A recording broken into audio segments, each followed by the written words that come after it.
Fala galera, tá começando mais um Massificando Podcast, eu sou o João Pedro Mais. Antes que vocês esqueçam, já dá um like aí no vídeo, entendeu? Pra fortalecer pra gente aqui no canal. Se inscreve e ativa o sininho pra você acompanhar tanto esse quanto os próximos episódios. Hoje eu tô aqui com o César. O cara mexe com taxidermia e escultura 3D. Vai falar muita coisa legal aqui pra gente hoje. E aí, César, como é que você tá? Beleza, cara, beleza. Obrigado pelo convite aí pra gente falar um pouquinho do meu trabalho, né? E tem muita coisa assim legal, pelo menos na minha vida, que é o que dá sentido hoje, é modelar esses animais, estudar anatomia também. É, cara, e você começou essa paixão por onde, assim? Qual foi o momento que você... Então, assim, a minha história tá muito entrelaçada com os animais mortos, assim. Vamos começar por essa parte que é um pouco, né, que tem um tabu, tem a questão das pessoas acharem mórbido. Mórbido, né? Mas, assim, meu pai, ele é caminhoneiro e desde sempre eu tive interesse de estar perto dos animais que faleciam, assim, no meu quintal, por exemplo. Às vezes eu achava um passarinho, às vezes eu achava uma rolinha, assim, animais que eu ficava interessado de saber. Não sei o que acontecia, tinha uma espécie de captação. Uhum. E eu fui tomando um pouquinho mais de idade e eu percebi que eu poderia sim mexer naquilo de uma certa forma mais informal, né? Ainda eu tinha, sei lá, 9 anos, 10 anos de idade. Então, assim, não tinha como esperar a faculdade ainda para chegar no momento certo para entrar num laboratório. E com meu pai a gente saía pelas estradas, né, pegando animais atropelados, né? Assim, catava, enfim, raposinha, tucano, animais que hoje, assim, como eu sempre reafirmo, né? Isso é crime, né? Você não pode levar um animal desse para casa. Mas era uma paixão que eu precisava, enfim, exprimir de alguma forma. Eu precisava buscar isso. E a gente ia buscando. Eu viajava com ele e íamos catando. Nisso eu montei um laboratório em casa, uma salinha que eu consegui reservar, né? Era um quartinho de bagunça. Uhum. E eu consegui tirar esse título, né, da minha mãe e trouxe pra mim. E montei um laboratório em casa. Eu começava a montar esqueletinhos de gato, passarinho, guardava muita coisa em álcool. E fui fazendo essa coisa, que eu sempre tive essa vontade. Não, eu quero uma coisa, eu começo a fazer, mesmo sem ter aquele aval de um título de veterinário ou de biólogo, eu queria fazer. E nisso eu fui juntando, agregando esse conhecimento e chegou numa fase da minha vida dos 19 anos, que eu estava no pré-vestibular, estudando para passar em biologia, e eu cheguei a ter contato com o pessoal da UNB, que é a universidade, e mostrei minhas fotos. Então, assim, a minha chancela, a minha parte principal foi mostrar aquilo que eu já tinha em casa, que eram as fotos de animais que eu montava, que eu colocava no álcool, né? Então, assim, desse momento pra frente, as portas se abriram porque eles viram que já tinha alguma coisa ali que, né? Ah, então, se você mexe já com isso, vem aqui, faz um bicho aqui pra gente ver e tal. Nisso, fui me envolvendo com a universidade e a taxidermia veio se agregando nisso, porque em casa eu não poderia fazer essas coisas porque eu não tinha os materiais exatos para isso, nem o conhecimento. Uhum. O que eu pesquisava era algo limitado. E na taxidermia, você precisa aí de pelo menos um pouco de formol, você precisa de ácido bórico, sulfato de alumínio. E esses materiais mais nobres, vamos dizer assim, para minha realidade, né, de casa, sozinho em casa, eu só pude ter contato na universidade. E aí foi assim, fui de certa forma, agora sim, eu estava de certa forma legitimado por um órgão, né, público que eu podia mexer com esses animais e comecei a ter contato com animais, com leão, animais, girafa, elefante que morria no zoológico. E o aprimoramento dessa técnica foi se passando durante os anos. Assim, não houve uma pessoa que me ensinou, eu tive que ir atrás de buscar o conhecimento mesmo, tentativa e erro, muitos animais saíram deformados, problemas com, enfim, decomposição. E nesse meio tempo, a escultura começou a se mostrar algo extremamente importante, porque para você fazer uma boa taxidermia, você tinha que entender bem da anatomia do animal. Sim. Né? Existia uma espécie de...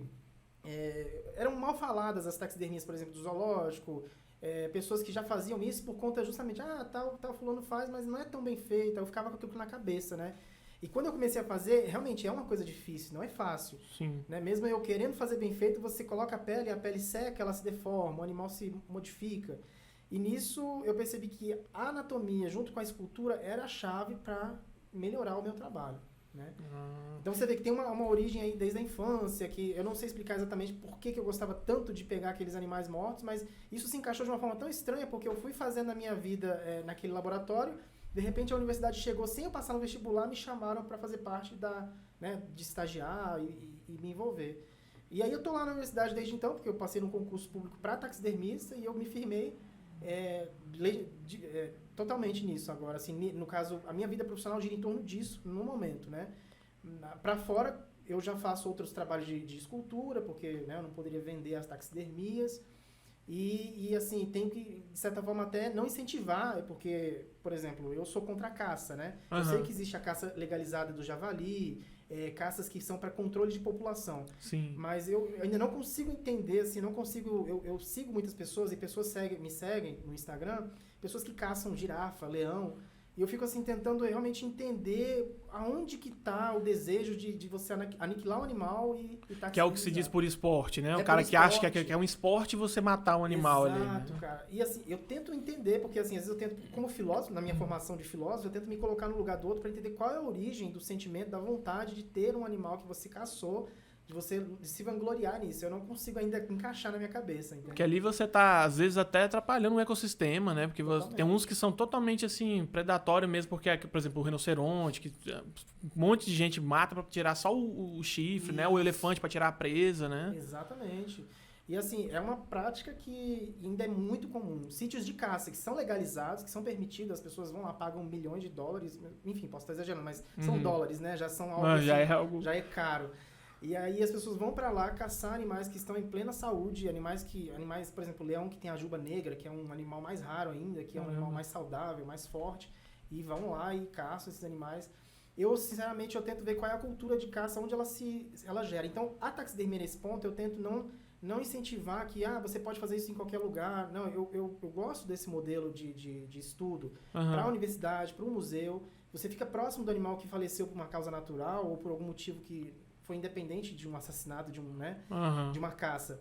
Você fica próximo desse animal e você entende a forma do pelo, a postura do animal desse. Eu acho que isso é muito válido, né? Para um museu, para uma universidade. É uma coisa que você estimula uma criança que vai lá visitar a se tornar um profissional melhor ainda, né? Sim. Mas, quanto a você ter em casa por esporte, eu já fico bastante... eu tenho vários, assim, né, ideias que não encaixam nessa realidade. Entendeu? Realmente não tem sentido. A gente já vê que o planeta já sofre tanto, né, com a ação do ser humano, aí você vai pegar e acabar com a vida de um animal que está ali, seguindo o seu ciclo ali, faz parte de todo um sistema, aí você vai atrapalhar isso e vai... Simplesmente você diz, tem uma cabeça aqui na minha sala, capricho, cara, tipo um capricho, né? Igual você falou, realmente, é um capricho. Não tem lógica. Agora, o estudo, imagino que pro veterinário, pro biólogo, pro cara que, pode pegar no animal desse ali e ver a proporção, entender os órgãos, né? Entender como é que funciona, é muito melhor a prática do que você só ficar lendo livros, os desenhos ali, né? E do que você sentir mesmo ali, né? Você poder visualizar. Com certeza. Eu fico tirando, assim, mais um exemplo que eu tava lembrando é a girafa negra, que é uma girafa que tem mais melanina na pele também. São animais que são, assim, são mais caros ainda quando a pessoa vai num sítio de caça e pega um animal desse. É um animal que é mais visado ainda e é mais raro, né? Então, acho que o albino também, né? O albino tem o problema, assim, de ser... Ele naturalmente já vai sendo selecionado, né? Que ele tem uma fragilidade muito grande no meio, né? Então, assim, mas essas girafas negras, o leão que tem a juba negra também, que é um animal que tem uma situação de mais vitalidade, mais força, ele acaba... Né? Poxa, você vai tirar um animal que já é um adulto saudável, sabe? Enfim...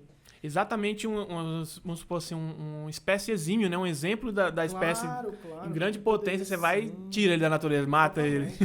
É a hora dele poder procriar, ter mais desse, né? Você poder ver mais desses por aí. Eu nunca tinha visto falar, por exemplo, da girafa negra, nem do leão. Ela não é totalmente negra como uma pantera negra, mas as manchas delas são mais amarronzadas, mais fechadas, né? Melanina mais... Isso, e ela se torna mais rara. O formato das manchas, inclusive, são específicas dela, né?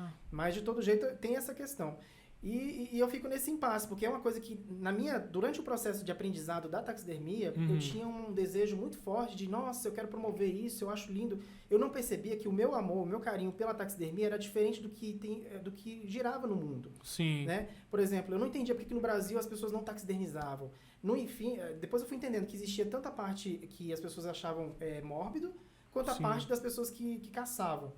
Então, depois eu tive que lidar com essa diferença. Eu tive que lidar e ver que, não, eu vou tentar guiar o meu sentimento de alguma forma, assim, melhorar o meu trabalho na universidade, mas ao mesmo tempo eu não posso contar e esperar que isso vá se espalhar no Brasil com uma nova moda, e eu nem quero, assim, de certa forma, gerar isso. Sim. Né? Porque aí tem uma coisa, né? As pessoas às vezes me procuravam para taxidermizar o cachorro delas, o gato delas.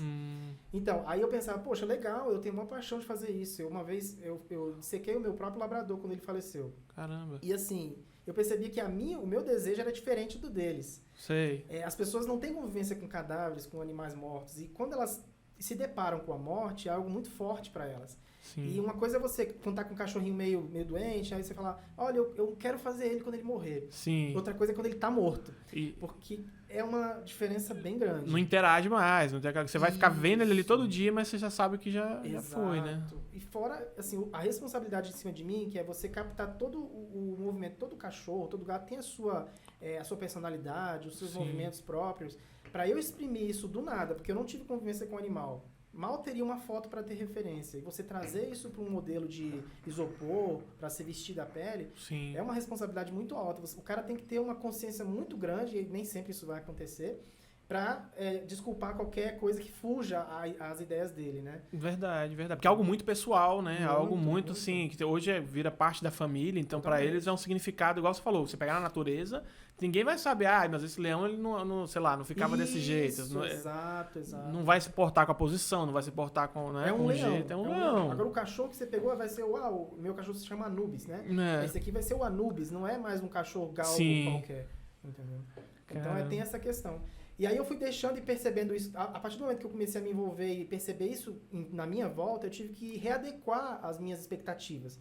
E vi que não dava pra nem fazer taxidermia para vender de animais, por exemplo, vou pegar um coelho para vender, né? Sim. Ou pegar o animalzinho de alguém que faleceu e vender o meu serviço. Também teria esse peso da responsabilidade sobre o sentimento. Então eu tive que, como eu falei, readequar. E vi na escultura uma saída que eu não feriria nenhum dos extremos aí, né? Eu não estaria fazendo algo que estaria tirando uma vida do ambiente e muito menos estaria mexendo com o sentimento de alguém. Seria algo mais pro lado positivo, né? Então uma escultura bem detalhada que eu pudesse exprimir quase uma taxidermia, que nunca foi um animal, mas era um material argila, que seja isopor, que seja PVC, eu transformar isso em um sentimento mais positivo do que do lado, né? Sim, inclusive você falou da escultura, você trouxe as duas aqui pra mostrar pra gente, né? Isso. Essa aqui no caso é do galgo. É um galgo, né? Eu me baseei no meu cachorro, que eu tenho um Whippet, e é justamente a ideia, estudando ele, que é um animal que tem pelos baixos, eu fui analisando a anatomia e fiz essa modelagem em clay.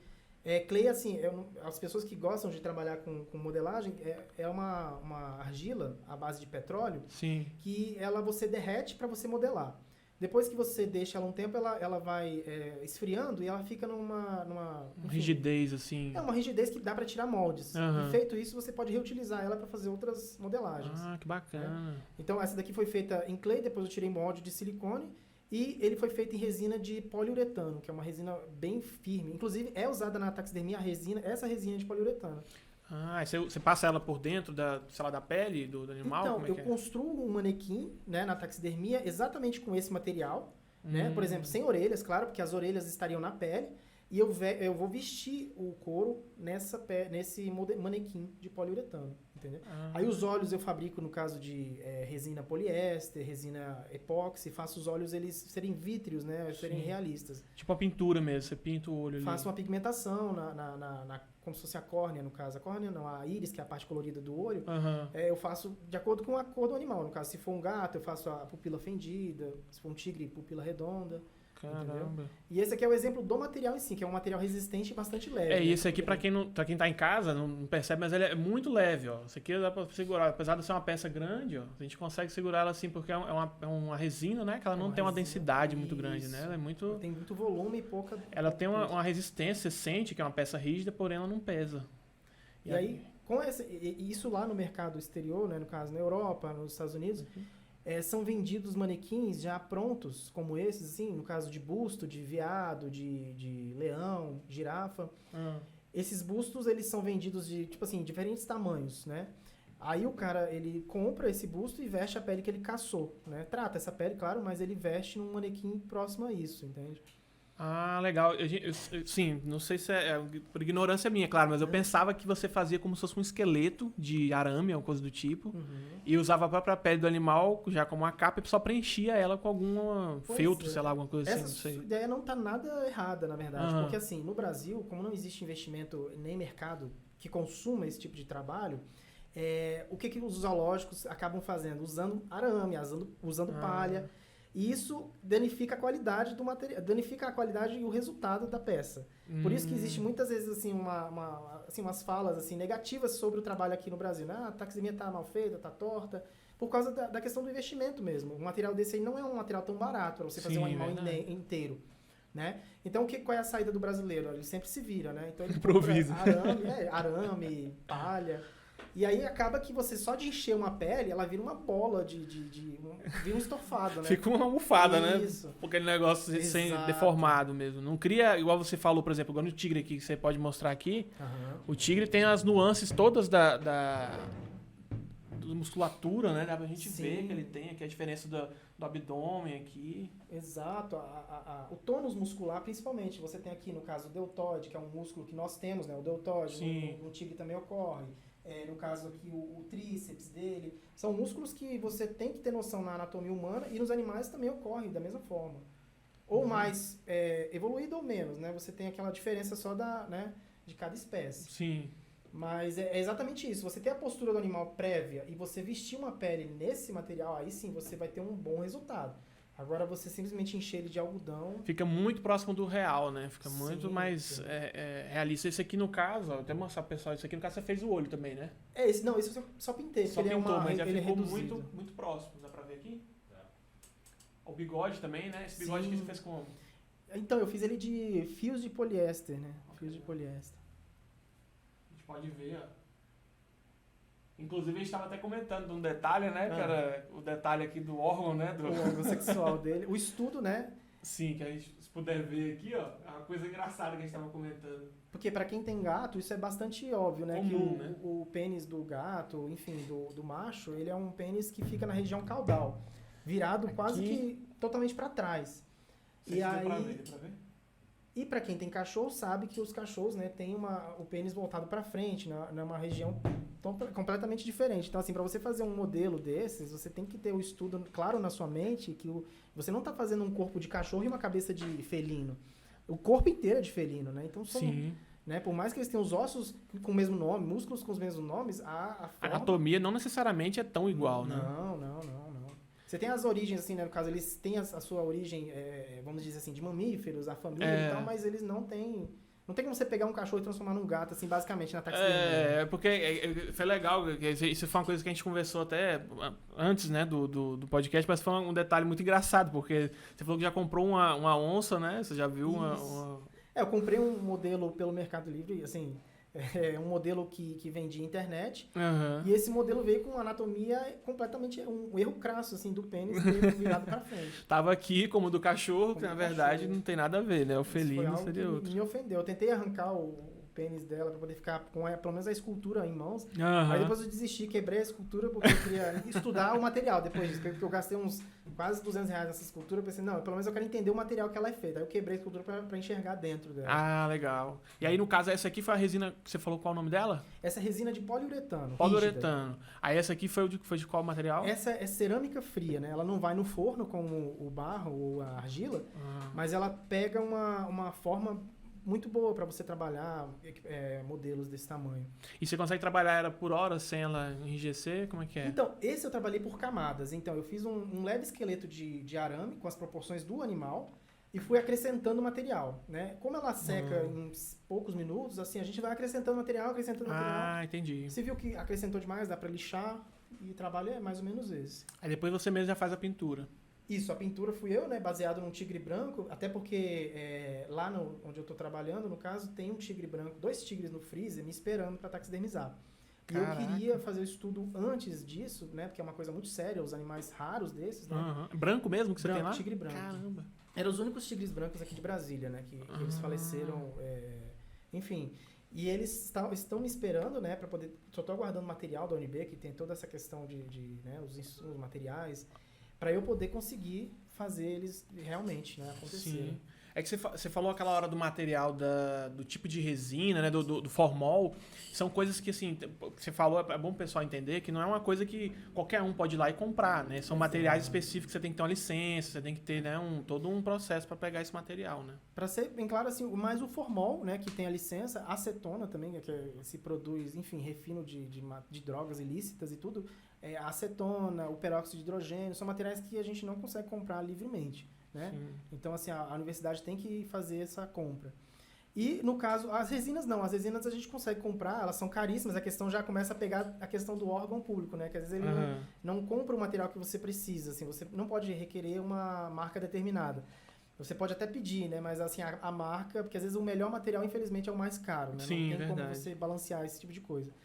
E, enfim, eu estou aguardando para que a gente, depois desse estudo, ele sirva para que eu me guie na construção dos 2 tigres, né? Caramba, que legal.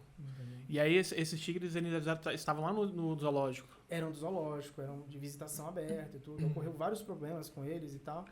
E eles vieram parar lá no meu laboratório, né? E aí, no caso, quando você for fazer eles, você vai colocar na própria universidade ou você tem que mandar para o museu? Como é que funciona? A gente fez uma espécie de troca, porque entre órgãos públicos, né, você não tem nenhuma fonte de lucro, assim, você não pode gerar lucro com certas coisas. Então, assim, a gente faz muita troca.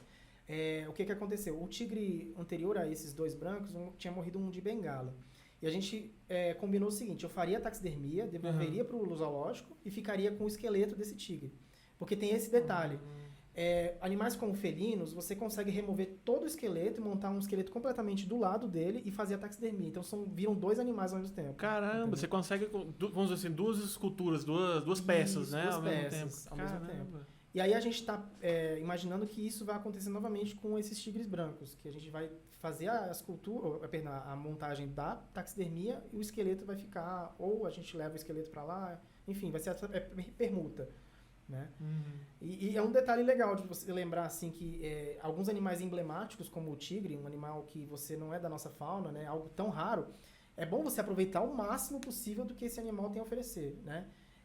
Seja o sistema nervoso dele, o encéfalo que você vai lá para uma universidade, você remover o encéfalo, colocar num formol, guardar esse encéfalo, você pegar a língua dele, guardar também. Então, assim, eu faço o máximo para aproveitar tudo que tem, né, desse animal. Entendi. Porque aí você consegue vamos supor, você consegue contribuir com várias áreas, né? Tanto os estudos da anatomia, quanto a galera que quer ver no museu, quanto, né? Exato. E eu acho que uma coisa que seria legal, talvez, da taxidermia também, é a questão de você poder conservar uma espécie que talvez até não exista mais, né? Sim. Talvez, assim, você tem um espécime ali que você encontrou, talvez seja o último que tenha, e você mantém ele ali, vamos dizer, vivo, né? Uma lembrança de como ele era, né? Perfeito. Assim, eu acredito que, tomara que isso não ocorra de novo, mas você tocou nesse assunto, eu lembrei de um fato que são as aves dodô das Ilhas Maurício, né? Não sei se é de conhecimento de todos, que elas foram extintas pelo homem, né? Sim. Assim, no caso, não, eles até começaram a caçá-los e tudo para comer, a carne não era muito atrativa, mas o que matou eles mesmo foi justamente terem levado animais de outras regiões, como porcos. Os porcos comiam alimentos deles, comiam os ninhos, assim, e Caramba. Atrapalharam E como eles estavam numa ilha, eles foram extintos completamente. O mais, assim, triste dessa história, além dessa extinção, foi que esses animais, nenhuma espécie foi taxidermizado. Ou seja, são coisas do século... Eu posso estar errado na data, mas não é algo assim... É século XVIII, por aí. Que já se fazia taxidermia, já existiam os gabinetes de curiosidades, onde ricos, pessoas nobres, juntavam animais taxidermizados de vários lugares, né? E nesse interim, nenhum dodô foi taxidermizado. Caramba. Então você não tem um animal inteiro, você só tem esqueleto dele. E no máximo o que eles têm é uma perna de dodô que tá com o restinho da pele dele, assim, mas é algo que foi meio que deteriorado. Perdeu tudo praticamente. Aí só tem desenhos, imagens, ilustrações. Assim. E no Museu Natural de Nova York, eles têm um dodô que... Aí eu fui recentemente descobrir que esse dodô foi construído com penas de pombo. Então, assim, ele não é um animal verdadeiro. Não é fidedigno, né? Vai estar um negócio... Entendeu? Foi tipo assim, uma tentativa de aproximar, né? Só que é igual você falou, às vezes o pombo também não vai ser a mesma pena, não vai ser a mesma coisa. Então acabou que ficou uma coisa assim meio Frankenstein, vamos dizer, né? A escultura tá muito bem feita, mas você olhar para aquele animal e você não é aquele, não é um animal. É quase que ele não é um tigre, ele é uma representação. Sim, pode ser bem feita, mas não é um tigre, né? E aí outro detalhe também, que esse já sofreu muito, ele, a última espécie morreu no zoológico em 1930, mas eu sei que o meu avô nasceu em 29, eu sei que... É que eu fico imaginando assim, que meu avô nasceu e ainda dava para enxergar o lobo da Tasmânia. O lobo da Tasmânia foi um animal que foi extinto lá na Austrália, né? E, assim, você tem alguns espécimes taxidermizados, só que ele foi completamente extinto do local, né? Você não tem mais esse animal no mundo. E você pensar que até o século XX ele existia, vamos dizer assim. Tipo assim, porque a gente, quando pensa, às vezes, em extinção, a galera lembra muito do dinossauro, coisas antigonas, né? Sim. Mas tem coisas recentes, assim, animais que ainda eram, tipo assim, muito diferentes e não tem mais, né? Sim. Pouco tempo atrás, acabou. Perdão, pode falar. Não, é que eu lembrei, esse que você falou da Tasmânia, ele é um que parece um tigre, assim, baixinho. Ele tem só listras na região daqui caudal. Pra trás. Isso, acho que eu já vi. Exatamente. Já vi a imagem dele. E a história dele é um pouco mais triste, porque, assim, alguns espécimes ficaram em zoológicos até o final da extinção completa. Existem filmagens muito antigas dele, ou seja, você vê um animal que... O Dodô já não tem filmagem. Mas assim, você tem uma filmagem dele lá em preto e branco, ele se movendo, ele abrindo, porque ele tem uma característica muito forte de abrir a boca, ele tem um ângulo de abertura muito grande da boca dele. Então, assim, são características dele. E ele foi caçado, foi uma coisa assim que a imigração, enfim, quando estava tomando conta de regiões ali da Austrália, perceberam que, achavam que ele era o grande caçador de ovelhas, então ele foi meio que mal interpretado, parece que nem era ele que estava matando. Como se fosse uma praga na região, Isso, né? E começou uma cultura de matar esses lobos e caçar. Ser humano total. Ser humano tem um dom, né? Nunca vi um negócio desse, bicho. Aí você vê, hoje existem programas assim que tentam fazer a clonagem dele, de tentar pegar justamente por esses animais que ficaram guardados em formol, que tem um filhote que é guardado em formol, tem outro pegar a pele, enfim, tentar cloná-los, né? Mas não existe um interesse tão forte porque seria uma espécie que não teria tanto impacto hoje, né? O que dizem, né? Enfim. Mas é algo triste ao mesmo tempo, né? Que você não tem aquele animal, você teve só hoje, os taxidermizados é o máximo que você consegue chegar perto deles, né? Hoje em dia. Putz. E é engraçado porque, assim, eu vejo que você falou que o pessoal acha que não vale a pena tentar refazer ele hoje, tentar, né, trazer ele de volta, mas eu já vi gente tentando trazer dinossauro, já vi papo de cara que até hoje fica tentando trazer dinossauro. Por que não trazer esses animais, né? Dodô, por exemplo, que seria, né, da região ali. Você sabe que também tem muito a ver com o imaginário, acredito eu, né? Porque, assim, a paixão por dinossauros, eu fui descobrindo também que é muito grande, né? Assim, as pessoas gostam demais. Eu sou muito fã da megafauna, que são aqueles mamutes, assim, animais que já são um pouco mais recentes, da época dos neandertais. O de dente de sabre, né? Isso, eu já... Não sei porquê, mas acho que a minha sensação de proximidade com esses animais é maior, porque existem alguns espécimes que morreram congelados. Sim. Então você encontra um mamute ali que você enxerga literalmente a pele dele, um filhote de mamute, você encontra ali um animal que tem... E restos, né? O dinossauro já é fóssil. Fóssil já é algo, só um molde daquela... Nem o osso né? Porque você sabe que o fóssil é só aquela... O osso se transformou num molde de pedra, assim. Você não tem mais osso ali. Entendi. Né? Então, pra mim, é um pouco mais distante. Agora, os animais dessa megafauna já me criam esse interesse. Mas aí, o que eu tava falando, que a paixão das pessoas é tão grande nesses dinossauros que eu acho que isso moveria, assim, o interesse de mesmo que, ele não vai fazer diferença nenhuma no planeta atualmente. Mas as pessoas gostariam de ter.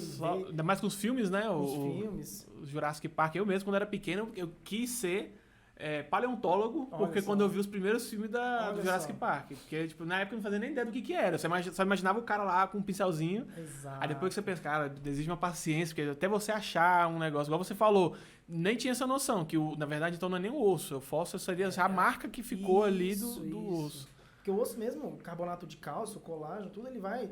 Você pega um animal normal, deixa no sol, ele vai se deteriorando, vira pó. Eu já peguei muitas vezes, quando eu caçava os animais com meu pai, caçava assim, né, indo atrás dos animais mortos, na estrada tinha esqueletos de vaca que ficavam no sol quente de Brasília, e quando você pegava, ele quebrava igual o farelo parecia giz de quadro branco, quadro de escolar. Ressecava tanto que... o sol degrada, a chuva degrada. Então o animal exposto daquela forma, ele vai virar pó e desaparecer.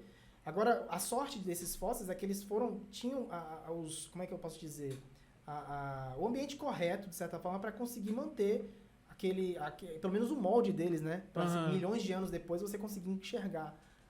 Cara, é impressionante. A gente veio... E assim, esse que você falou do mamute, eu acho que teve um que foi encontrado acho, quase inteiro, né? No gelo, acho que não sei se foi no gelo. Sim, é isso mesmo. se eu não me engano, região da Sibéria, não me lembro bem agora. Mas eu tenho imagem na minha cabeça dos filhotes de mamute, né? Pelos. Filhote de rinoceronte, os ancestrais de urso. Enfim, Caramba. E você já teve a oportunidade de ir tipo, lá fora e ver também trabalhos de outro pessoal assim? Trabalhos assim Não, com espécimes? O máximo, o Instagram abre muitas portas, né? Assim, eu já tive conversas com pessoas que foram sinônimo enfim, taxidermia. Por exemplo, tinha um programa no History que era o Reis da Taxidermia. Não sei se está no imaginário do pessoal, né? Foi algo que passava no History e durou pouco tempo. Porque no Brasil tem a questão que eu te falei, não é uma cultura. E o principal ator lá, que era um cara do Alasca, o Russell Knipes, ele era um cara que era o dono de uma grande loja de taxidermia, que produzia taxidermia. E recentemente ele veio conversar comigo pelo Facebook, no caso, né? A gente trocou algumas palavras, foi legal, porque, poxa, um cara que é referência, assim, né? Na taxidermia, fez um programa de televisão, eu sei que é algo, né? É um ibope só, mas assim, foi legal de ter tido contato com ele. Ele falou que eu tinha muito talento, eu gostei, poxa, isso me engrandeceu, me deixou seguro até naquele momento. Sim, né? Pô, legal demais. Um cara que você admira, né? Vir falar com você. Exatamente. Na época eu ficava fissurado nos programas dele. E, enfim, só que a roupagem pro Brasil não encaixava, que era a questão de você levar uma pele que você caçou, que você, né? Aí não encaixava aqui no Brasil, não fazia sentido. E aí o programa foi extinto logo na primeira temporada, ele acabou e ficou só por isso mesmo, entendeu? Mas o que eu tava falando assim, que foi essa abertura, de conversei com esse que é o mais emblemático na minha cabeça. Outras pessoas de fora que têm trabalhos muito bons, né? Não só na taxidermia, na escultura, e que a gente troca algumas informações que ajudam demais. Assim, nunca fui para fora, nunca pisei fora do país. Mas isso já é algo que já me gera movimento, já gera, né? Toda uma ideia. E no caso, você quando vai fazer esses trabalhos, você já conta com a ajuda de veterinários, de biólogos, assim, também? O pessoal vai lá te ajudar, às vezes, a questão da anatomia? Então, não exatamente. Assim, tem um protocolo básico, né? Que animais muito sérios, assim, animais... Eles têm que passar pela necrópsia, né? Qualquer tipo de necrópsia. Aí já não sou eu que participo. Eu apenas peço para que eles tenham o máximo de cuidado para não destruir o couro, a pele. Para não danificar. Aí, por exemplo, às vezes eles têm que fazer exames, no sistema nervoso, eles têm que abrir a caixa craniana. Aí eu vou lá. Porque, assim, para fazer uma taxidermia, você tem que fazer uma necrópsia que a gente chama estética. Né? Uma necrópsia comum, você rebate, de certa forma, os pedaços do animal e já vai recolhendo as amostras que tem que recolher. Sem se preocupar, né? Com o estado que vai ficar depois. Exato, né? Porque depois ele vai ser ou incinerado ou enterrado, né? Se for o caso. E na taxidermia não, você tem que ter cuidado, até o corte, né? O corte tem que ser centralizado, você tem que fazer os cortes, de certa forma, esperando já o resultado final. Sim. Né? Então, assim, o protocolo é esse, vai para a necrópsia, depois aí vem para mim, e aí sim, eu fico sozinho, no laboratório eu fico só, como técnico, só apenas eu, né? Então, eu me viro do jeito que dá e vou aprendendo sozinho mesmo. E quanto que demora mais ou menos assim, vamos supor, fazer um tigre desse? Você passaria quanto tempo fazendo o trabalho dele? O último tigre de bengala que eu fiz demorou 6 meses para fazer. Caramba! Né? Até porque era um primeiro tigre assim de grande... Eu tinha feito já uma cabeça de tigre em 2010, já tinha, né? Mas um tigre inteiro você tem o dobro, o triplo de responsabilidade, né? E assim, foram 6 meses, eu fui pesquisar mais técnicas ainda para poder enfim, agregar mais conhecimento ao trabalho, né?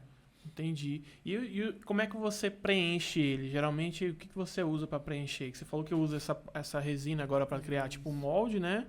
Mas você ainda costuma usar algum preenchimento ou isso aqui já resolve? Para um animal de grande porte, essa resina ela aguenta muita coisa, mas ainda assim, o peso da pele de um tigre é algo que quase o meu peso, vamos dizer assim. Caramba! Ela é muito, ainda com o líquido, que por exemplo, eu coloquei ela no sulfato, no líquido, para poder curtir essa pele. Ela fica mais pesada, encharcada de água, né? Então, assim, eu uso ferro, vergalhões, eu soldo uma estrutura metálica por baixo desse isopor para que eu consiga vestir a pele, né? Entendi. Então ela fica realmente pesada, não é muito uma pesada. coisa, tipo... Você apesar de você tirar os ossos, tudo, só a pele já é... Isso, a pele... Todo o tecido adiposo é retirado, todo o tecido muscular que fica aderido à pele eu retiro. Mas, assim, fora você tem que esticar esse material, assim, a pele ela tem uma elasticidade durante esse período, né, esse processo, que você tem que vestir, você tem que puxar lá a pontinha do polegar dele, lá na cauda, você tem que encaixar no modelo, né? Caramba! Então você não pode também fazer um modelo errado, se eu errar no modelo eu vou ter que refazer alguma coisa.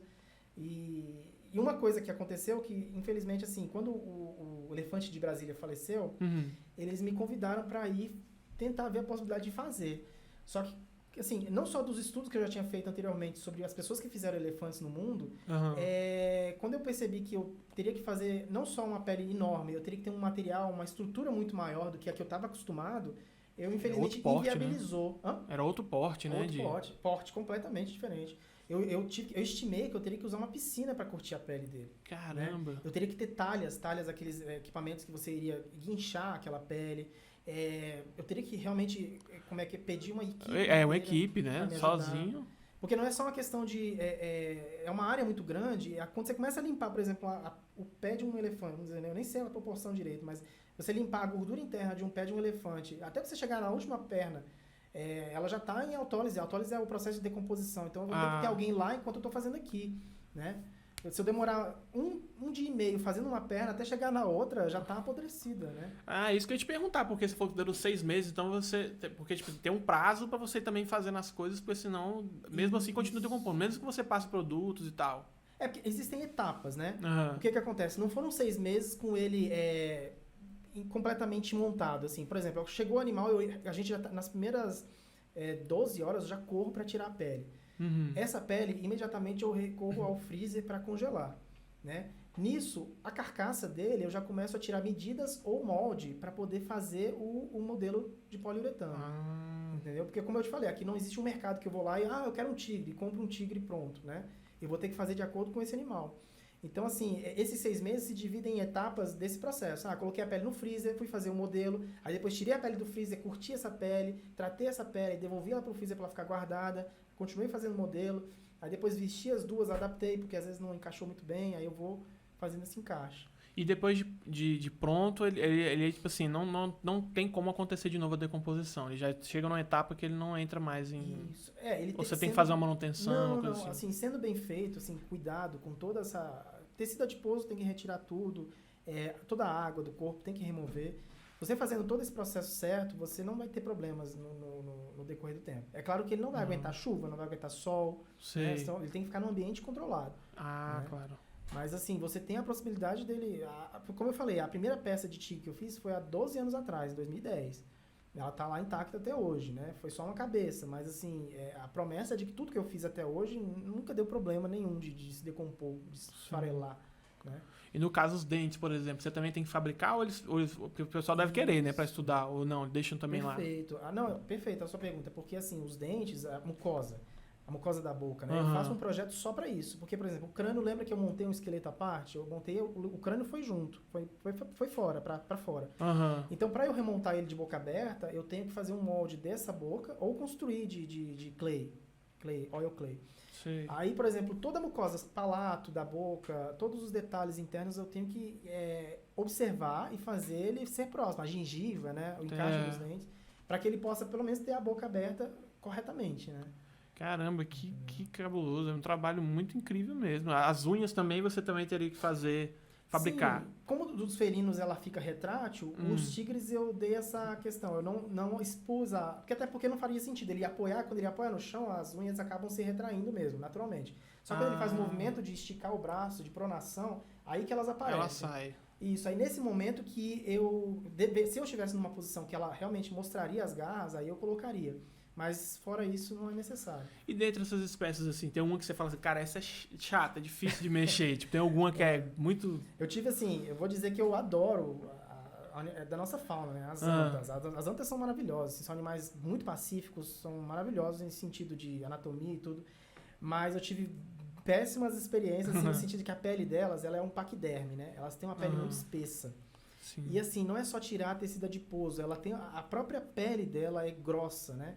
Imagina só, eu retirei esse material, eu jogo numa solução que tem sal, que tem sulfato de alumínio, então eu estou removendo água, ela fica mais dura. Dá uma retraída, ainda. fica ressecada, né? Então assim, só com a força das minhas mãos eu sofri muito para fazer uma anta quando eu tive a oportunidade. Assim, eu fiz uma filhote também, a filhote também é um pouquinho mais rígida, é um pouquinho mais flexível, mas é rígida também. E assim, são animais que eu sofri. Acho que não é que eu eu tenho umas lembranças pelo sofrimento que, né, foi lutar com a pele. Mas o animal eu amo de paixão, acho lindos também, da nossa fauna, né, também. Porque eu imaginei que, como você falou, o negócio tem que esticar, né? Deve ter uns como o elefante, seria um desafio, né? Isso, perfeito. Seria, tipo assim, as aves também seriam tranquilas, acho que talvez seja... São as mais fáceis. Mais fáceis. São as mais fáceis. São os iniciantes. Quando o pessoal, eu tô dando curso, né, Uhum. eu uso o modelo aves, que é o mais prático. Que a pele, se você for imaginar, se você for comparar, é como se fosse um saquinho plástico a pele deles. É muito fina a pele das aves, né? As mais, assim, se você pegar um animal que é doméstico, ele tem mais gordura e tudo, mas mesmo assim a pele é fina demais. E aí isso é bom pro iniciante, que ele não faz tanta, ele se preocupa só em fazer o corte correto, em rebater a pele corretamente, mas não em lutar para poder puxar um tecido, né? É outro nível, né? Vamos dizer assim, é um nível, igual você falou, para começar, então você já vai por ali. Aí depois você já começa a pegar um mamífero, uma coisa assim. E no caso das aves, você tem a questão das penas ali, você tem que também... Você consegue manter ou eles também tem que criar? Como é que é? Você tem que fazer uma... Olha, das aves, assim, existe... Eu pensei até que você ia nesse sentido, que as pessoas têm uma dúvida seguinte, elas achavam... Pessoas, já aconteceu isso mais de uma vez, de perguntar, você coloca a pena uma por uma? Eu falo, não, gente, a pele da ave, quando você remove ela, as penas, os canhões das penas, elas vão junto com a pele. Né? Você remove a pele junto... Como um casaco mesmo, ela fica tipo tudo ali. Isso, exatamente.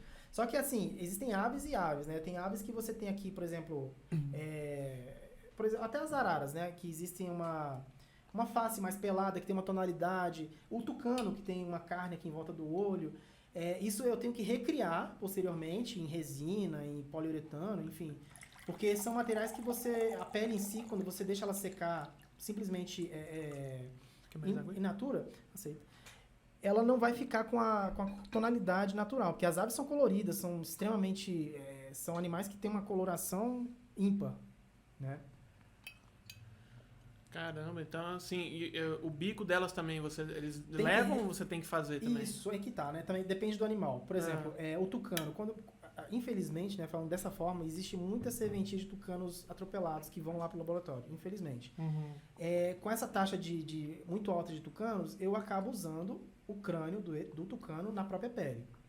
Entendeu? Eu uso o próprio bico, o crânio do animal fica na pele. Só que, por exemplo, se fosse um casuar, se fosse um animal que não é da nossa fauna, né, que é um animal da Austrália, que seja, aí eu poderia sim, né, remover o crânio dele e fazer um molde para poder repor na pele uma réplica. Né? Mas é questão de financeira, né? Por exemplo, né, de um órgão público, às vezes você não tem todos os materiais. Então, o mais prático é você deixar o crânio dele natural mesmo. Ah, legal. Caramba, e nas aves tem, acho que muita diversidade também do esqueleto, né? Vai ter muita diferenciação. Tem desde avezinhas bem pequenininhas, muito... Sim, sim, totalmente. Já fiz de um avestruz a um beija-flor. Você encontra ali o sinsacro, né? O sinsacro é o osso da pelve das aves. Assim, você vê, o sinsacro de um avestruz e gigante. O sinsacro de um... É muito interessante assim, que eles têm a mesma forma, mas proporções completamente, né, absurdas. Diferentes. Né? E do avestruz também, aquela parte dele aqui do pescoço, também seria um couro aquilo? Como é que é aquela ele tem uma parte pelada, né? Que ele não tem... Sim, a pele. A pele junto... Quando eu removo eu faço um corte, no caso, inteiro, ele vai junto com as penas. Vamos dizer, é uma pele couro mesmo. Só que ali não tem as penas completas, são penugens menores, entendeu? Que parecem até pelos até. Mas são penas bem finas, pequenas. E por baixo ali tem musculatura, entendeu? Tem musculatura, o esqueleto. E tem algum que você gosta bastante de fazer? Esse aqui eu gosto mais de fazer. Algum que você... Olha, o que eu tive menos decepções e que me ajudou a construir muito do meu estudo de anatomia foram os felinos, especificamente os gatos. Porque assim, os gatos, o que acontece, né? Era muito mais comum. Desde a minha infância eu consegui um gato atropelado, infelizmente, né? É uma coisa que eu não tenho assim, orgulho de ter, eu quero um gato morto, não. Mas assim, eu tenho muito, muito prazer de que eles me ajudaram nesse ponto, né? Por mais que eu tenha alergia a gato, que eu não suporte... Caramba, é difícil. Uma alergia fortíssima. Uma vez eu tava abrindo um gato morto, e mesmo assim, ele morto, eu tava tendo uma alergia compulsiva, assim, que eu não conseguia parar de escorrer o nariz e espirrar. Enquanto eu não tirei a pele dele e tratei ela com os líquidos certos, ela não parou de me afetar, né? Mas nesse ponto, o que acontece? Os gatos, assim como esses grandes felinos, a pele deles, ela é muito... ela aceita muito bem o tratamento químico, ela aceita muito bem a remoção. Já os cachorros já têm uns problemas maiores. O cachorro ele tem muita gordura e a pele é mais fina, mais delicada. E eu não sei, é por conta da alimentação, eu não sei explicar, mas os cachorros, enfim, eles são antagônicos para mim. Apesar de serem animais domésticos, né? Os cachorros não me ajudaram, eles mais me deram dores de cabeça no sentido de aprendizado, porque não tinha como controlar aquela decomposição na gordura deles, né? Cara, é engraçado você falar isso. Acho que a maioria das pessoas não vai imaginar que tem tanta diferença, né? Isso. E assim, nesse sentido, os gatos me ajudaram justamente, foi uma prévia para que quando eu pegasse onça, que eu já peguei onça, infelizmente, assim, animais que morreram de santuários, né? As onça pintada já chegou para mim, onça parda, tigre, leão. E essa prévia dos gatos me ajudou demais, até na questão do eu contornar as garras retráteis, porque gatos são como se fossem grandes felinos, só que miniaturas mesmo. Eles são animais que puxam demais, parece que eles mantêm a sua origem muito forte, assim, sabe? Tipo, a ancestralidade ali é a mesma, né? Apesar do tamanhozinho dele, né? O comportamento é muito parecido, assim, a anatomia em si, por mais que o gato seja delgado, delicado, mas as garras, enfim, outras partes são... Então eles foram um estudo que me ajudou muito, eu gosto muito de lembrar de tudo isso, assim, foi muito gratificante para mim, né? Foi uma grande orientação. Legal, então geralmente você consegue, às vezes por aqui mesmo, o pessoal já consegue enviar material para você, tanto do zoológico quanto os santuários tem aqui no Brasil, algum que te envia? O NEX, já aconteceu, do NEX, que é uma ONG no caso, para tratar de onças que foram pegas no Pantanal de alguma forma, assim, predatória, né? Uma coisa assim. Isso, que sofreram no Pantanal, por exemplo, queimadas, alguma coisa, eles reabilitaram esses animais, né? Eles têm esse santuário. Já aconteceu da gente ter alguma convivência, de eu tratar animais que foram para lá, né? Quem mais que eu lembro agora? O zoológico, a polícia ambiental já me levou do Parkway, me levaram uma onça parda que encontraram lá. A princípio, essa onça estava com uma ferida embaixo do pescoço e o policial parece que ele já falou, é tiro. Eu falei, gente, peraí, deixa eu analisar. O cara já achou que tinham dado um tiro e largado a onça lá. E aí, no momento que eu fui tirar a pele, não havia nem buraco de projétil, muito menos projétil dentro do animal. Então não era tiro, foi atropelamento mesmo. Ela estava com o crânio completamente fraturado. Deformado mesmo. Pelas estradas a gente vê muito, né? Tipo, muitos animais, tamanduá, né? Tatu. Sim. É muito comum a gente ver. É muito comum. Se perde muito, né? Demais. Assim, eu fico triste porque, às vezes, um animal em fase adulta, fase de reprodução, na melhor fase dele, cara, e ele tá lá morto, assim, foi impedido literalmente de desenvolver. Eu fico imaginando o seguinte, que daqui a alguns anos, eu ouvi as histórias da minha avó, por exemplo, meu avô veio para Brasília, ele era funcionário no Rio de Janeiro, veio para Brasília. Falava-se muito na minha infância de, já tinha aqui, tinha cobra, tinha lobo-guará, não sei o que, via, né? Sim. Eu hoje tive contato com esses animais já de forma reduzida, não é algo comum que a gente vá na rua, assim, de repente ver lá fora um lobo-guará andando, né? Mas eu fico imaginando que os meus netos provavelmente já não vão ter nem a fase que eu estou tendo hoje, de, por exemplo, chegou um animal falecido, atropelado, e eu tive o poder de tocar nesse animal e fazer a taxidermia. Acho que nem meus netos já vão...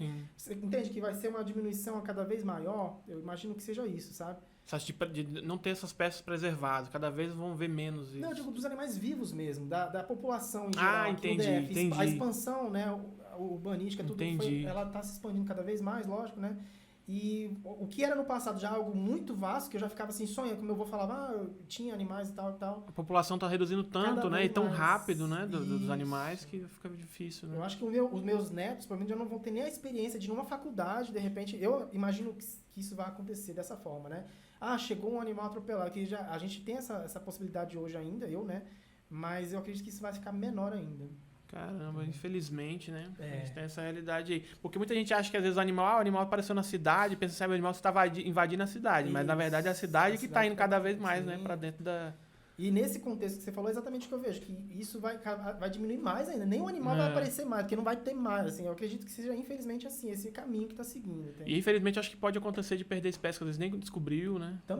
Nessa brincadeira, acaba que morre. Quem nem tem muita visão ainda sobre o que é aquela espécie, não entendeu muito bem, ela já desaparece, que já acabou com o habitat dela. Perfeito. E às vezes não teve oportunidade de fazer a taxidermia ainda, né? De nenhuma exemplar, vamos dizer assim, deles. Nem cientificamente guardar isso, exatamente. Caramba, e o mercado disso, a gente estava falando aí, você falou que aqui não é muito bom, então, para taxidermia ainda. O Brasil ainda não tem...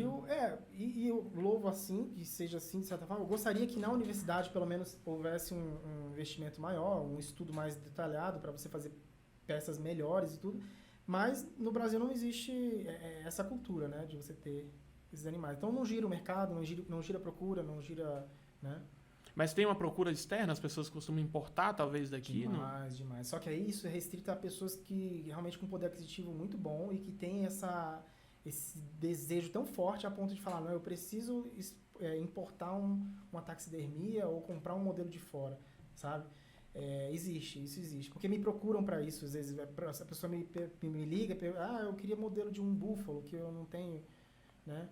Infelizmente isso acaba, né? Você vê, mesmo não existindo mercado formal, as pessoas, parece que elas ainda existe um movimento para isso, sim. Entendi. Tem até uma procura então, mas o mercado ainda não está muito, talvez, preparado para atender. Não. E é o que eu prefiro assim, de certa forma. Por mais que eu ame a taxidermia, eu não gostaria de, como eu falei, incentivar. Né? Porque tem igual você falou, né? Às vezes uma coisa é você pegar do zoológico, você pegar do santuário. Outra coisa é a pessoa começar a ter uma demanda tão grande que eles já começarem a querer pegar os vivos, né? Para transformar. E já Exato. Eu não gostaria de participar dessa, como eu falei, uma moda, não. Claro, não, e uma coisa até que eu acho que esse que você faz das esculturas é muito mais uma homenagem, né, pro animal. Exato, porque se você quer ter ele em casa, por que não como uma homenagem, né, igual você falou, uma réplica, uma coisa bem feita, bem precisa do que é o animal, não precisa ser o animal. Um respeito também, exatamente. Pegando esse fio que você falou, perfeito, porque o zoológico, né, quando morreram esses tigres, eles tinham nome, eles tinham uma história, inclusive o Dandy, que foi o tigre de Bengala que eu fiz, né, anterior a esses brancos, ele foi nascido aqui em Brasília, no zoológico e tal, então assim, ele tinha um histórico muito forte de origem. Legal, né? Ele já era daqui mesmo. Ele era um filhote e tal, assim, quer dizer, poxa, é algo que assim, ele tem um histórico, é um respeito meu, é uma honra demais eu pegar um animal desse, tocar nesse animal, né? Esse animal falecido e tal, enfim. É um trabalho que, tipo assim, exige, igual você falou, realmente um respeito pelo aquele ser vivo, né? Não é uma coisa assim que você só pega ali pra... Pelo capricho, né? Pelo capricho ou comercializar. Você tá fazendo realmente uma espécie de homenagem. Você imagina só, né? Você falar de comércio, assim, as pessoas, talvez nem todo mundo vai ter o tempo de falar assim, é um respeito, é uma honra pegar um animal desse e colocar na minha casa. As pessoas vão começar a ver assim, minha sala...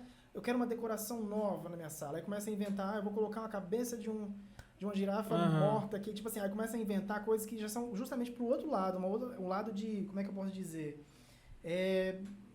Não tá respeitando o animal em si. Ele tá vendo o ego dele, né? Dizer assim, eu matei essa girafa, né? Isso, exatamente. E essa parte eu fico muito... Me toca muito isso, né? Eu fico bastante preocupado. Por isso que eu falo que eu não entendo como que essa cultura se desenvolveu lá fora.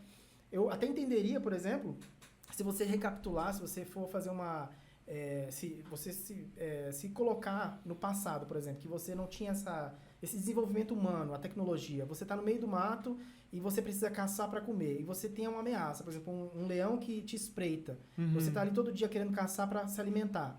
E tem um leão te espreitando e você corre risco de ser morto por aquele leão. E aí você conseguiu matar aquele leão, né? Num contexto desse, assim, de extrema... Tipo assim, sobrevivência mesmo. Você tem que caçar e você tem alguém que tá te caçando o tempo todo. Aí eu diria pra você que na nossa mentalidade humana, que um cara que, por exemplo, conseguiu matar essa ameaça, que seria esse leão, ele colocou dentro da pele, ele limpou a pele desse animal e colocou lá na cabana dele, né? E falou assim, tipo assim, é uma sensação, é um pouco diferente, pelo menos pra mim encaixaria um pouco melhor nesse contexto de sobrevivência. Ele não fez aquilo, ele fez algo como se ele dissesse, eu estou sobrevivendo, é uma coisa assim, algo do ser humano. Mas não é no mundo atual, da forma como a gente vive hoje, não encaixa na minha cabeça, entendeu? O contexto realmente é outro, né? Não tem essa coisa, a gente não tem mais essa necessidade, a gente não tem mais essa exposição a esse perigo. Realmente é o falso esporte que eu acho, né? Que a pessoa que bota na cabeça que é esportivo estar lá para bater um animal. Tipo, realmente não... Nas partes das esculturas, você... como é que se diz? Você começou então na sua casa mesmo, você faz na sua casa mesmo as coisas, os materiais, você falou que tem materiais que são bem mais caros, bem mais difíceis de acessar, né? Isso, assim, eu sempre tive essa vontade de explorar novos materiais, porque eu sabia que, querendo ou não, alguma coisa sempre vai mudar o meu modo de fazer um trabalho desse. Então, volta e meia, eu vou realmente em busca de novos materiais, por mais que seja mais caro, eu pelo menos compro um pouco ou menos para poder testar. Entendi. Né? Não foi um investimento assim muito de cima para baixo, foi de mim, né? Que às vezes o meu salário hoje sobrou um pouquinho, eu vou lá tentar comprar esse material para ver se vale a pena. entendeu? E nisso eu tô experimentando muitas coisas até hoje, né? E você sente que o pessoal tá cada vez mais optando mais pela escultura, tá... O que eu diria que, assim, numa questão de mercado, ela é muito mais receptiva, ela é muito mais, é muito mais bem aceita, sem dúvida, né? Então, e com o realismo, né, com você ter aquele conhecimento de você colocar no lugar certo cada coisa, é um sucesso bem grande, assim. Eu tenho visto que a cada postagem que eu faço, de algum animal que eu faço, parece que existe uma expansão gigantesca né, de procura, de pessoas querendo fazer outro tipo de animal ou comprando aquele. Isso tem me dado bastante segurança, né? Não, legal. E você já tá fazendo esculturas tem quanto tempo que você falou? Olha, assim, se for falar formalmente, falando de esculturas, assim, propriamente ditas, vamos dizer de 2018 para cá que eu comecei a fazer um elefante de papel machê. Que não foi a taxidermia, porque desde 2010 que eu estou trabalhando no laboratório, eu só faço taxidermias, então tudo era voltado para taxidermia. Então eu fazia um modelo já, seja de que material fosse, era para vestir uma pele. Entendi. Aí a partir de 2019, mais ou menos, eu falei, não, deixa eu tentar fazer uma réplica, né? Eu fiz algo meio que ainda nem muito estudado, mas fui tentar fazer uma coisa fora da taxidermia. E de lá pra cá, né, mudou bastante o meu cenário. Aí você meio que sentiu que, igual você falou, teve uma procura, o pessoal foi fazendo e tudo mais. Outro dia eu vi que você fez um rinoceronte, até um amigo nosso que tá aqui, ele, né, pegou.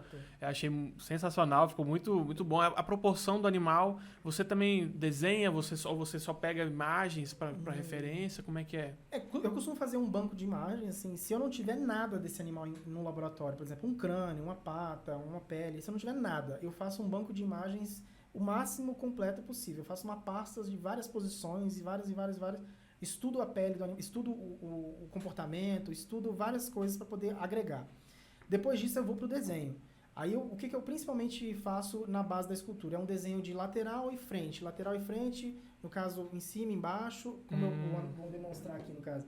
Eu costumo fazer um desenho da lateral, um desenho da frente, porque aí, a partir desse que eu chamo de projeto, eu pego o compasso de ponta seca e vou tirando as medidas do desenho para transferir para a escultura.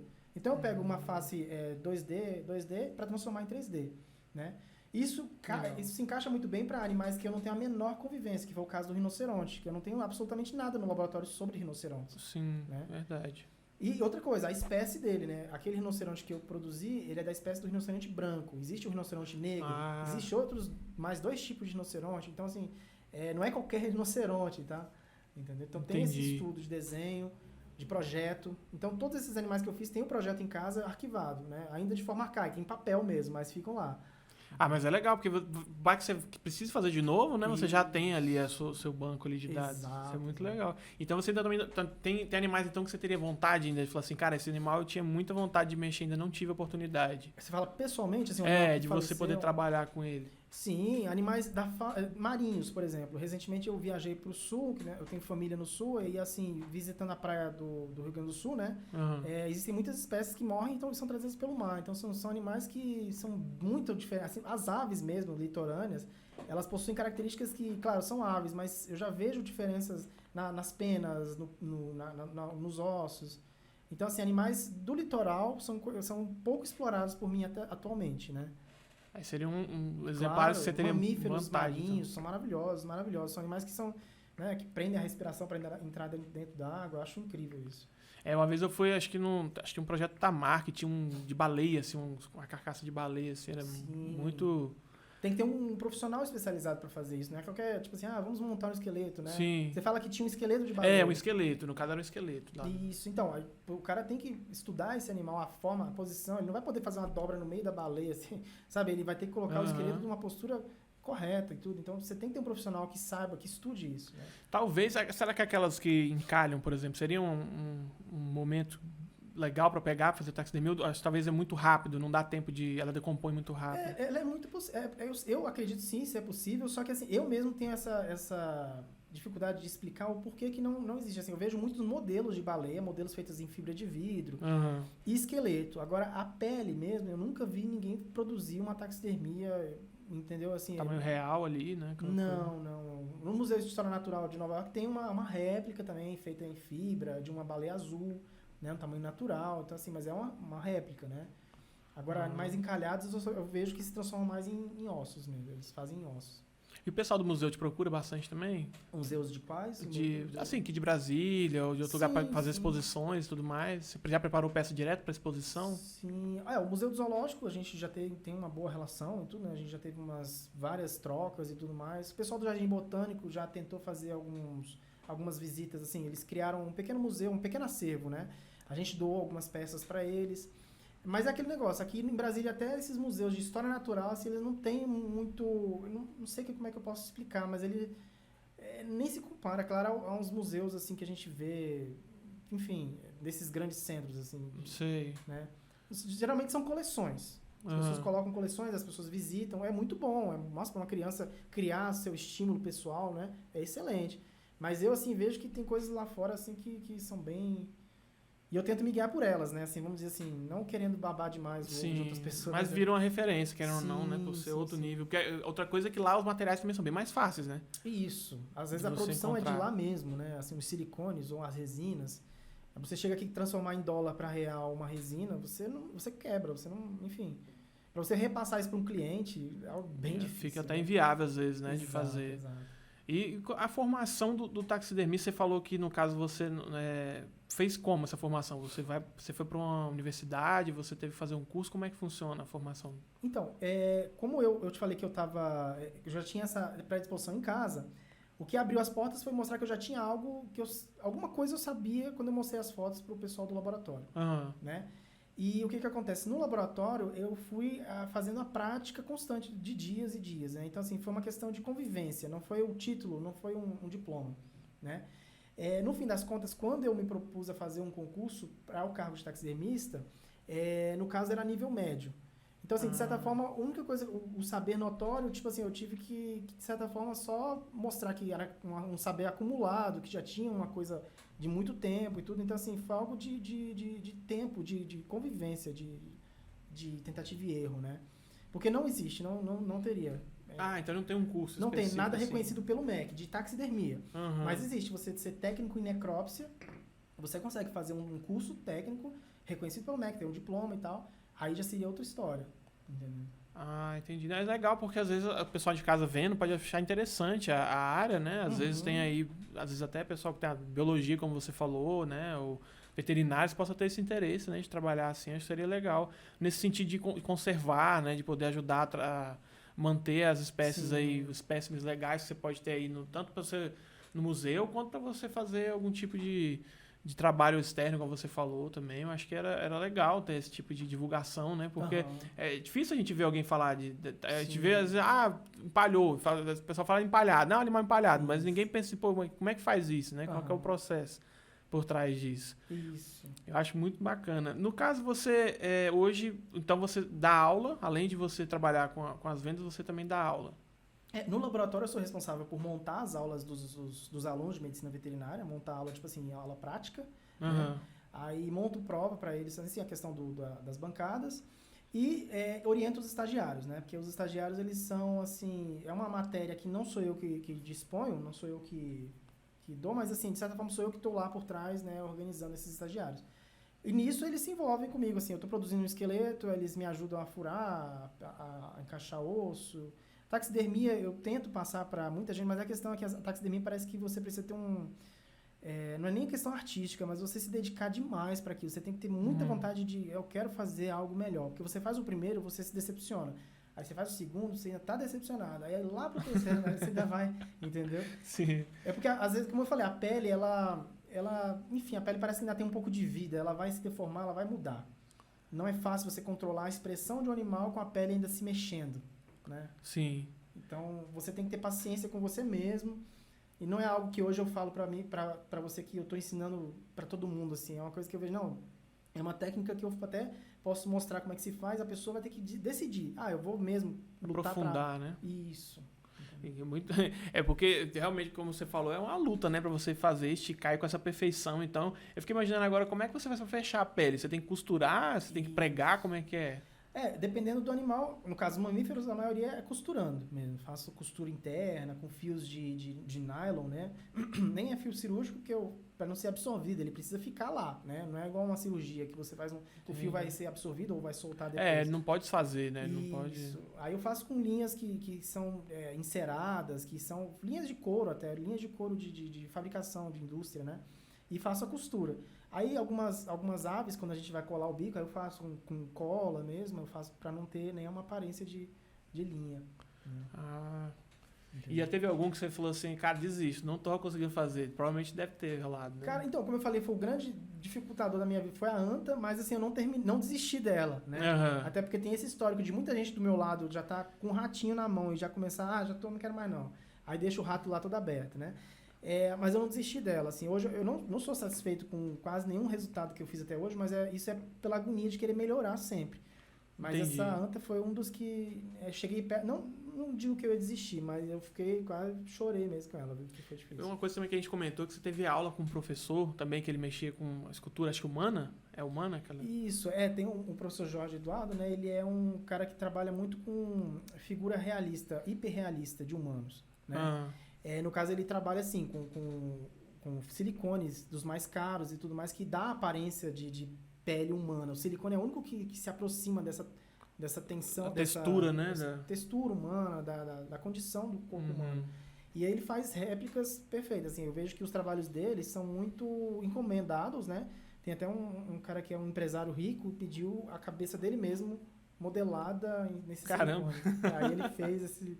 Assim, é umas pessoas que querem arcar com isso, porque realmente, até para os meus primeiros projetos aqui, os meus primeiros projetos, eu não estou tendo ainda investimento suficiente para fazer isso. É porque é outro nível de material, é uma parada meio que cinematográfica, né? Isso, exatamente. Ele trabalha também na atuação na indústria dos efeitos especiais e tudo mais, ele faz aquelas feridas e tudo mais. É uma coisa que ele precisa para... Ele é de São Paulo, ele veio fazer um workshop aqui em Brasília e a gente se encontrou pessoalmente, porque até então a gente se falava por Instagram. E a gente falou taxidermia agora pensando só nos animais, mas você já teve a oportunidade de mexer com o corpo humano também? Ou não, você não costuma mexer mais com essa área? Como taxidermia, não, mas eu já participei de necrópsia humana, tudo. A gente tem algumas partes humanas no laboratório, mas apenas assim, fixadas em formol. Não é nada preparado para ser visto como um modelo taxidermizado, né? Assim, já é uma pergunta recorrente sobre, você já fez taxidermia de humanos? É possível, né? Vamos dizer assim, eu nunca fiz taxidermia de humanos, mas é possível? Até existe um filósofo, eu não vou lembrar até agora, mas ele foi taxidermizado a cabeça dele para um museu e tudo mais. Só que tem uma questão, assim, a pele humana fica parecendo muito a pele de um porco, um bacon, ela fica seca, esquisita mesmo. Acho que a nossa pele, por ser pelada, a gente não esconde o que tá, porque o pelo, né? A pele do animal tá aqui por baixo, ela tá com uma tonalidade estranha, mas o pelo engana. Você tem aqui o pelo do animal que não mudou de cor. Agora a nossa pele não, o seu nariz que é cartilagem, ele vai desidratar, a orelha vai desidratar, as pálpebras, então você vai ter uma múmia, literalmente. Sim, verdade. E fica realmente com a aparência de múmia. Isso, exato. E outra coisa, né, você não tem algo, isso nem lá fora, como eu disse, né, não existe um mercado para isso já. É algo que é bem tabu mesmo, não se faz, assim, não é algo... Entendi. Acho que seria talvez visto até mais mórbido, né? Como você falou, que as pessoas ficam com medo do animal, a pessoa então seria... Você vê, existe eu lembrei agora do Lenin. O Lenin da antiga União Soviética. O ditador mesmo, né? Ele foi feita uma preservação do corpo dele. Né? Não sei se está na sua memória, que existe um corpo dele. E eu fui pesquisar como é que funcionou. Eles dão banhos periódicos não, mas assim... em certos momentos eles pegam o corpo, retiram do vitrô para que seja visto e eles colocam em banhos de formol, líquidos especiais que mantêm aquele corpo. Então, assim, é um dos poucos que agora me veio na memória que ocorreu uma preservação, né? Não vou nem chamar de taxidermia.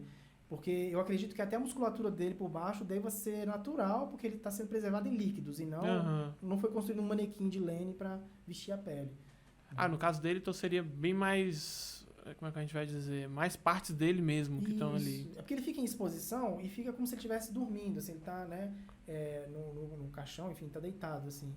E a visualização das pessoas, assim, é como se fosse quase uma taxidermia, né? Caramba. Diferente de uma múmia que você coloca dentro de um sarcófago e fecha, né? Ele é visualizado. Ele fica mesmo exposto pra vitrine, assim, Isso, tipo, exato, como se fosse uma escultura, só que ele é real, é o cara real. ali mesmo. Caramba, que cabuloso. Isso me lembrou, sabe do quê? Das museus de cera. Seria, acho que próximo, né? Sim. É uma escultura. A cera, pelo jeito, também, ela não tem a mesma textura do silicone, mas a aparência vista, né? Ah, não, perdão, é porque a gente fica com essa ideia na cabeça. Uhum. Mas aquelas esculturas não são cera, o museu se chama Museu de Cera. Ah. Mas, na verdade, é silicone dos mais caros, dos melhores silicones, exatamente, os que dão essa aparência de real. Agora que eu me veio na cabeça, assim, claro que no passado devia se usar, né, porque eu lembrei do museu da Itália, que tem anatômico da Itália, eles têm peças feitas em cera, mas peças da anatomia humana. Sim. Né? Então, assim, você vê o intestino e tudo, então dá uma espécie de... aproxima bastante as cores até. Mas esse museu, até o nome você lembra o nome desse museu? Louvre não, né? Não, esse museu de cera, que chama-se de cera, né? Agora me fugiu o nome. Mas são peças que são de atores, de grandes celebridades. Ah, sim. Eu não lembro o nome. É um nome feminino, agora me veio Não na lembro o cabeça, nome. esqueci. Mas é de grandes celebridades e tudo. Você tem ali várias, enfim, atores de Hollywood, né? Sim. Mas são feitos justamente uma modelagem, primeiro em clay, um estudo, né? Às vezes até se eles têm a possibilidade de ter o ator perto deles, eles pegam medidas direto do ator. Ou Né? até escaneia, talvez, né? Então, eu não sei se escaneia, mas o que eu tenho de pesquisado era tirar medidas com os compassos. Né? Físico mesmo, ali na hora. Isso. Caramba. E aí faz um artista, né? Ele vai lá, modela isso em clay, tira o molde, transforma em silicone, né? Aí já é algo bem mais... Bem elaborado. Acho que no Rio Grande do Sul, aqui no Brasil, tem também um museu de cera. Sim, eu acho que eu acredito que sim, eu me lembro vagamente. Não sei se é em Gramado que tem, alguma coisa assim. Acho Eu que teria. não posso te afirmar se eles usam esses materiais de caro, mas eu tô por fora deles mesmo. Entendi. Então, assim, pra gente entender, o taxidermista ele pode atuar em que tipos de áreas, assim? Não só na universidade, seria tipo assim, qual é mais, por exemplo, algo forense, por exemplo, de investigação, poderia? Então, né, devido à formação dele, eu te digo que, assim, pelo que eu tenho no que eu já vivi, não poderia, né? Porque não tem nenhuma formação. A não ser que ele seja um biólogo, um veterinário, né? Que se especializou em taxidermia, né? Aí, de repente, faça um concurso que, né? Mas, assim, na minha condição, né? Que a minha formação é em filosofia, eu entrei no laboratório, aprendi isso na prática, aí já não é algo, né? Acho que eu não me encaixaria em nenhum setor, entende? Entendi. Não encaixaria. E a atuação dele realmente, infelizmente, né, de certa forma, se restringe a museu, à universidade, o taxidermista. Assim, é uma peça-chave nessas instituições. Né? Ou, às vezes, igual você falou, se surgir um mercado de, tipo assim, que é para conservar peças específicas, colecionador mesmo, né? Você até falou mais cedo, você falou aí, algum lugar que os ricos colocavam as peças? Qual é o nome? Os gabinetes de curiosidade, né? Nobres Sim. da antiguidade, assim, do século XVIII, eles tinham justamente, o que acontece? O nobre viajava, ia para um lugar longínquo e tal, e capturava uma espécie diferente, que não tinha na região dele. Aí o que ele fazia? Preservava aquela espécie e trazia e colocava nesse gabinete de curiosidade, né? Por isso que eu tô falando que o Dodô foi uma peça, assim, infelizmente não teve essa oportunidade. Entendi. Então, o gabinete de curiosidade seria como se fosse um mini museu ali, uma coisinha... Isso. Não é nada assim, é mais pro naturalismo, né? Você pegar plantas, pegar espécimes e vai juntando aqui, porque as formas são encantadoras, realmente. Sim. Desde a época que eu fazia isso em casa, que eu era fascinado, era encantador você pegar um animal novo e observar detalhes dele. Eu ficava sonhando com aquilo. Quando eu peguei, pelo menos, a primeira vez um urubu, eu imaginei que ele já tinha sido livre, voou várias vezes, comeu sozinho, porque hoje em dia, nós, né, seres humanos, a gente fica na floresta a gente não sabe nem onde pegar água, nem o que comer primeiramente, mas ficar ficando doido por causa, né? A gente tá acostumado, tá com fome, ou arruma um salgadinho, pega na torneira com um copo d'água, que seja. Agora, numa floresta, num cerrado, né? Num campo aberto, eu fico imaginando que aqueles animais que vieram parar de vida livre nas minhas mãos, eles passaram por tudo isso e já sabiam fazer alguma coisa. De certa forma, eles tinham essa independência. Sim. Né? E estão naquele momento comigo. Entendeu? Cara, que legal. Achei sensacional aqui. Acho que foi um papo muito esclarecedor. Muita gente acho que vai ficar impressionada com esse tanto de relato aí. Legal. Eu queria agradecer. Você topou vir aqui. Agradecer mesmo a sua presença. Acho que foi uma troca bem bacana. Se você quiser deixar algum recado pessoal, deixar suas redes sociais. Certo. Bom, minha rede social principal hoje é o Instagram, né? Que é dcl.art. Assim, lá eu posto meus trabalhos e tudo mais. E o recado é esse, assim, eu espero que eu tenha esclarecido, de certa forma, não os meus sentimentos sobre a taxidermia, o que eu tentei esclarecer o máximo aqui que existe, da minha parte, um amor muito grande pelos animais, de certa forma. Foi isso que me levou a ficar tão perto da morte deles, né? Que é o desejo de entender a forma, né? E o que eu tive que me adaptar ao mundo real, né? Porque uma coisa é o que eu desejo, a minha mente, né? E o que o mundo pede. Então, assim, é isso que eu tenho para oferecer, de certa forma. Pô, cara, obrigado demais. Valeu. Valeu mesmo você estar aqui. Então eu queria agradecer todo mundo que está assistindo. Pedir para vocês mais uma vez se inscreverem no canal, ativar o sininho para vocês poderem acompanhar tanto esse quanto os próximos vídeos. Deixa o seu like aí. E a gente vai deixar um e-mail para contato também, para quem quiser mandar uma mensagem presente ou quiser fazer um patrocínio, às vezes fazer uma propaganda, entrar em contato por lá, tá bom? Obrigado por todo mundo aí e espero que veja vocês no próximo episódio. Então, até mais, valeu!